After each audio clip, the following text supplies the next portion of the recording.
అందరికీ నమస్కారం అండి. ఈరోజు కథ అమ్మ పెసరెట్ అదిరిపోయిందే, చేతివేళ్లకు అంటుకున్న అల్లం పచ్చడిని చప్పరిస్తూ మైమర్చిపోతూ చెప్పాడు ప్రవీణ్. అవునా, ఇంకో 2 వేస్తా ఆగు నాన్న, నుదుటిపై చెమటను తుడుచుకుంటూ అంది అమ్మ సరోజ. వద్దులే అమ్మా, నువ్వింకా తినలేదుగా, సరిపోవేమో. పర్వాలేదులేరా, రేపో ఇల్లుండో మళ్ళీ వేసుకుని తింటానులే.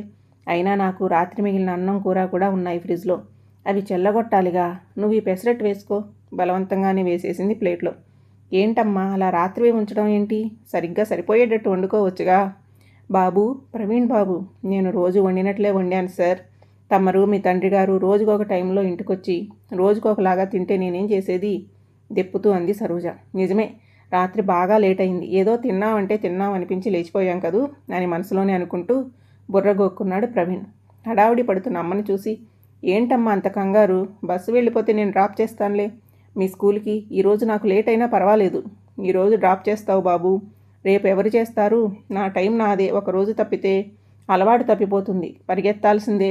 అయినా ఉదయం 1 అరగంట ముందే లేచి యోగా చేద్దాం అనుకుంటుంటే ఎక్కడా, రాత్రి ఆ గిన్నెలు తోముకుని పడుకునేసరికి చాలా లేట్ అయిపోతుంది. రోజుకో టైం అవుతుంది పడుకునేసరికి. అయినా ఈ హడావిడిలో మళ్ళీ యోగా ఎందుకమ్మా? చూసావా ఎంత ఉన్నానో, నా బరువు నేనే మోసుకోవాలి కదా. సర్లే, నీతో మాట్లాడుతూ కూర్చుంటే నా బస్సు వెళ్ళిపోతుంది. లేట్ అయితే ఈ బయోమెట్రిక్ హాజరు ఒకటి నా ప్రాణానికి. రాత్రి మిగిలిన అన్నం కూర గబగా 2 ముద్దలు తినేసి పరిగెత్తింది. అమ్మా, కనీసం నీళ్లు దాగి వెళ్ళవే, కేకేశాడు ప్రవీణ్ వెనక నుంచి. అది వేరే ప్రాబ్లం లేరా, బయట నిలబడి చెప్పులేసుకుంటూ అంది సరోజ. పక్కనే ఉన్న బస్ స్టాప్కి బయలుదేరింది. ఏంటో అమ్మ చెప్పిన మాట వినదు. సర్లే, ఏది మనం మార్చలేము, చాదస్తాం అనుకుంటూ లేచాడు. మెల్లగా రెడీ అయ్యి ఆఫీస్కి వెళ్ళే పనిలో మునిగిపోయాడు. ఫోన్ రింగ్ అయింది. ఫోన్లో నాన్న. ఏంటి టైంలో? హలో నాన్న. రేయ్, అర్జెంటుగా కేర్ ఆసుపత్రికి రారా. ఏమైంది నాన్న? ప్రవీణ్ స్వరం వణుకుతూ ఉంది. గాబరా పడకు, అమ్మ కళ్ళు తిరిగి పడిపోయింది. స్కూల్ టీచర్లు ఇక్కడ జాయిన్ చేశారు, నేను ఇక్కడే ఉన్నా, ఇప్పుడు పర్వాలేదులే, నువ్వురా తొందరగా చెప్పారు ఆయన. బాస్ దగ్గర పర్మిషన్ తీసుకుని పరుగున వెళ్ళాడు హాస్పిటల్కి. బెడ్పై అమ్మ పక్కన కూర్చున్న నాన్నతో మాట్లాడుతూ ఉంది. ప్రవీణ్ గుండె కాస్త తేలికబడింది తల్లిని అలా చూసినాక. అమ్మయ్యా అనుకున్నాడు. అమ్మ అంటూ ఆమె చేతిని పట్టుకుని తన ముఖానికి అద్దుకున్నాడు. అతని కన్నీరు చేతికి తాకిందేమో. రేయ్, ఏమీ కాలేదురే నాన్న, ఎందుకంత భయపడిపోతావు? నీరసం నిండి నా ముఖంలో జీవం లేని ఒక నవ్వు. మెల్లగా లేచి డాక్టర్ దగ్గరికి వెళ్ళాడు. నమస్తే డాక్టర్, ఉదయం జాయిన్ అయిన సరోజ గారు మా అమ్మ. సార్, అసలు ప్రాబ్లం ఏంటి సార్? Anaemia, severe anaemia. రక్తహీనత అండి? దానికి తోడు కిడ్నీ సమస్య కూడా ఉంది. రక్తహీనత? ఆశ్చర్యంగా అడిగాడు. ఎస్, 13 ఉండాల్సినది, హిమోగ్లోబిన్ కౌంట్ 7 కూడా లేదు. చాలా కాలంగా ఇలానే ఉండడం వల్ల మా ఆరోగ్యం కూడా బాగా పాడైంది. పైగా కిడ్నీ ప్రాబ్లమ్స్ కూడా స్టార్ట్ అయ్యాయి.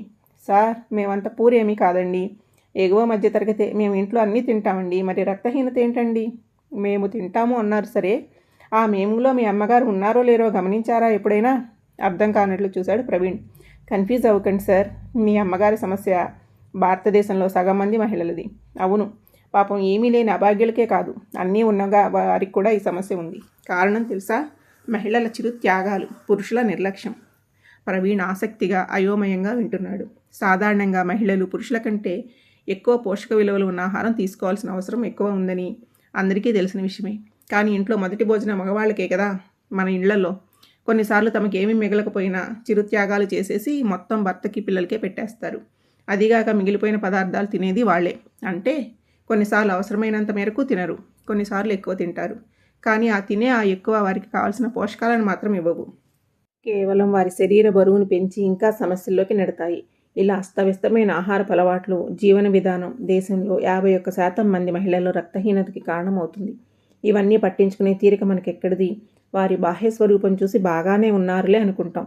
అందుకే సమస్య తీవ్రం అయ్యే వరకు మేల్కోము. సార్, దీనివల్ల కిడ్నీ సమస్య వస్తుందా? ప్రవీణ్ ముఖంలో ఆందోళనతో పాటు ఆమె ఆరోగ్యాన్ని ఇంతకాలం నిర్లక్ష్యం చేసినందుకు అపరాధ భావం కూడా కనిపిస్తుంది. బాబు, విషయం చెప్పాలంటేనే దేశ పౌరుడిగా చాలా అవమానంగా ఉంటుంది. చాలామంది మహిళలు బయటకు వెళ్ళే అవసరం ఉంది అంటే రోజంతా ఒక చుక్క నీరు కూడా తాగరు తెలుసా? అమ్మ కూడా అంతేగా అనుకున్నాడు మనసులో. ఎందుకంటే టాయిలెట్ సమస్య. చాలా చోట్ల కనీసం టాయిలెట్ వసతి కూడా ఉండదు. ఆ భయంతో చాలామంది మహిళలు తగినంత నీరు తాగకుండానే రోజంతా గడిపేస్తారు. కిడ్నీ సమస్యలు తెచ్చుకుంటారు. సిటీలో పరిస్థితి ఇప్పుడు కొంత నయం, కానీ పల్లెల్లో, చిన్న చిన్న పట్టణాల్లో ఇంకా అలాగే ఉంది సమస్య. ప్రభుత్వ స్కూళ్లలో కూడా టాయిలెట్లు లేకపోవడం కంటే దారుణమైన విషయం ఇంకోటి లేదేమో. ఏది ఏమైనా మనం మొత్తం సమాజంగా మహిళల అవసరాలు, ఆరోగ్యం పట్ల ఎంత అశ్రద్ధ వహిస్తున్నామో నీకు అర్థమై ఉంటుంది. మీ అమ్మగారి విషయంలో టెన్షన్ పడాల్సింది ఏమీ లేదు.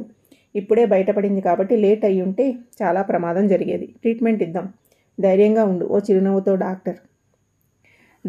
డాక్టర్కి ధన్యవాదాలు చెప్పి బయటికి వచ్చేశాడు. ఆరోగ్యానికి డాక్టర్ ట్రీట్మెంట్ ఇస్తారు, మన అలవాట్లకి మనమే ట్రీట్మెంట్ ఇవ్వాలి అని మదిలో తలచి అమ్మ పక్కనే కూర్చుని ఆలోచనలలో పడ్డాడు ప్రవీణ్. ఇక నుంచి అమ్మ సరైన ఆహారం తీసుకుంటుందా లేదా, నీళ్లు సరిపడా తాగుతుందా అని తానే దగ్గరుండి చూసుకోవాలని నిర్ణయించుకున్నాడు. ప్రపంచంలోని అందరినీ తను ఆరోగ్యవంతులుగా చేయలేకపోయినా కనీసం తన తల్లిని తను ఆరోగ్యంగా ఉండేటట్లు చూసుకుంటే తన కుటుంబం అయినా ఆరోగ్యంగా ఉంటుంది. తన బాధ్యత తను సక్రమంగా చేయాలని దృఢ సంకల్పం చేసుకున్నాడు. తన తల్లిది గవర్నమెంట్ ఉద్యోగం, జీతం 1,00,000 పైనే.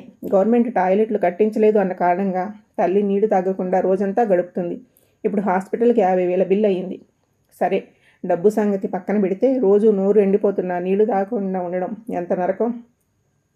అనవసరంగా రోగాలు తెచ్చుకోవడం ఎందుకు. మిగతా వారి విషయాలు పక్కన పెడితే తల్లి పనిచేసే స్కూలులో ఎంతమంది టీచర్లు, పిల్లలు ఇటువంటి ఇబ్బందిని ఎదుర్కొంటున్నారు. తల్లి ప్రతి నెల గవర్నమెంట్ నుంచి జీతం తీసుకుంటుంది. ఒక్క నెల జీతం తనది కాదు అనుకుని టాయిలెట్లు కట్టిస్తే తప్పేంటి. తనతో పాటు తోటి టీచర్లకు, పిల్లలకి కూడా ఉపయోగపడుతుంది కదా. గవర్నమెంటే అన్ని పనులు చేయాలి అంటే అది కుదరని పని, చాలా సమయం కూడా పడుతుంది. రేపు స్కూల్కి వెళ్ళి ప్రధానోపాధ్యాయుడితో మాట్లాడి ఎల్లుండి పని మొదలుపెట్టి 10 రోజుల్లో పూర్తి చేయాలి. తన తల్లి సమస్యకు ఎండ్ కార్డు వేయాలి. Solution is very simple. హ్యాపీగా ఫీల్ అయ్యాడు ప్రవీణ్ తన మంచి ఆలోచనకి.